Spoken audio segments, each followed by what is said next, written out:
So, I will be presenting the concept of health in relation to social problems. And the main thing that is covered in the article is the disconnect between social agencies and people that are chronically ill or have a disease, and the different factors that contribute to that disconnect, or people not being plugged in with a social agency because of those factors. One of the main points that is presented is some of the factors that determine which how families known to social agencies differ from the general population include race, color, size of family, age, marital status, occupation, education, and head of household.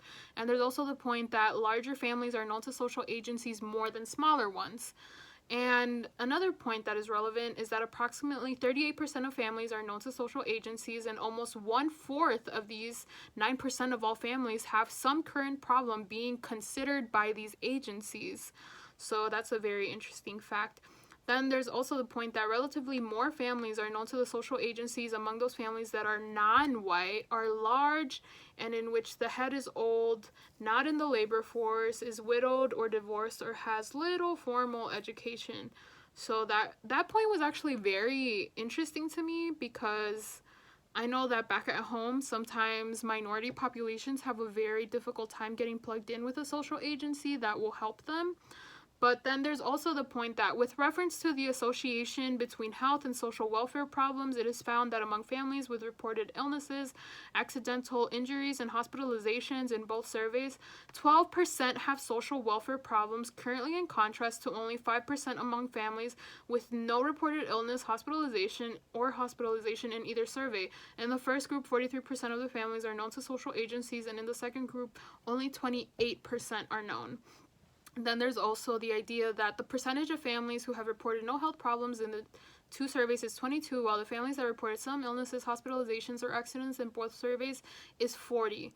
And among families in which the head of the household has little formal education or is not in the labor force, the proportion with health problems in both surveys is greater than in the families with other characteristics. With increase in the size of family, there is a decrease in the proportion of family with no health problems in either survey, and also there is an increase in the percentage of families with reported illnesses in both surveys. So overall, there's completely different numbers for the families that are known and are unknown, and the factors that are presented with the families that are known to social agencies and the ones that are not. And one of the social problems that I wanted to talk about was in relation to health, and just all of that is presented, is that 70% of people are experiencing homelessness and are individuals who are living on their own in the company of other adults, while the remaining 30% are people in families with children. Homelessness is defined by gender, is significantly defined by gender. So apparently 60% of all people experiencing homelessness are male, and amongst individuals the numbers are starker, where 70% of men are men and a unaccompanied male youth. And then there's also the concept of a lot of people being unsheltered. So far too many people in America sleep outside and in other locations not meant for human habitation. This group includes more than 200,000 people, 37% of the overall populations. Among individuals experiencing homelessness, the numbers are more dire. 1 and 2 are unsheltered. Another interesting fact is that Pacific Islanders and Native Americans are most likely to be homeless in America when compared to other racial ethnic groups.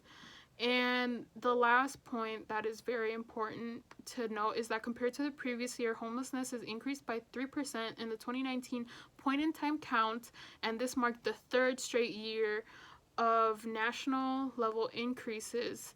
So, yeah, it's 3%. I meant 3%. Yeah, so 3%. Wow, that's a big percentage that has contributed to this. Wow, homelessness is increasing.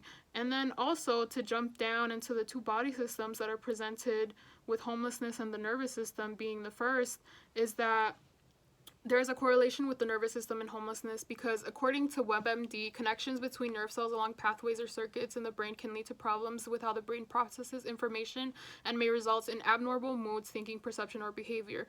And according to a 2015 assessment by the U.S. Department of Housing and Urban Development, 564,708 people were homeless on any given night in the United States. At a minimum, 140,000, or 25% of these people, were seriously mentally ill, and 45% had mental illness. Affective disorders such as depression, bipolar disorder, schizophrenia, anxiety disorders, and substance abuse disorders are among the most common types of mental illness in the homeless population, and that's according to the BBR Foundation. And there's also the fact that an individual's mental illness may lead to cognitive and behavioral problems that make it difficult to earn a stable income, carry out daily activities in ways that encourage stable housing. And there's also the fact that several studies have shown, however, that individuals with mental illnesses often find themselves homeless primarily as a result of poverty and a lack of low-income housing. So that is also part of the reason that people that are homeless and suffer with mental illnesses have this correlation between their nervous system and their homelessness.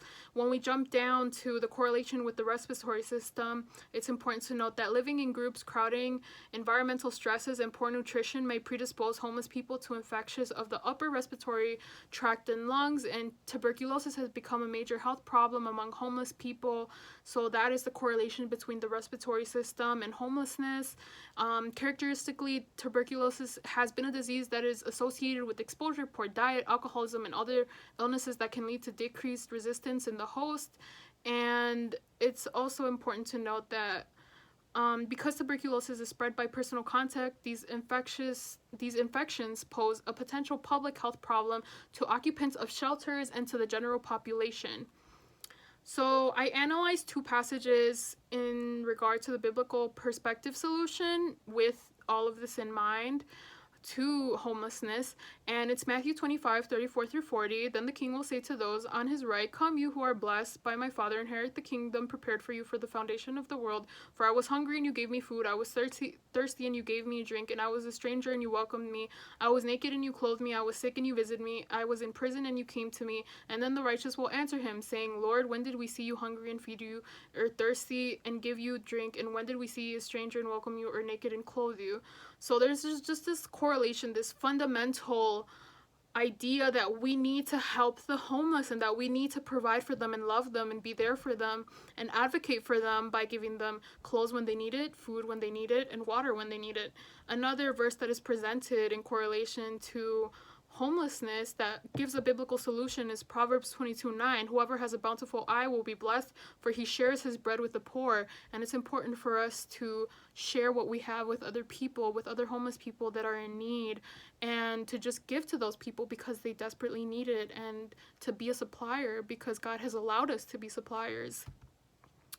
Something that I felt that could be applicable to just how we can apply this knowledge to my own career and my own health is that I can create a program within youth ministry, because my major is youth ministry, to help feed the homeless.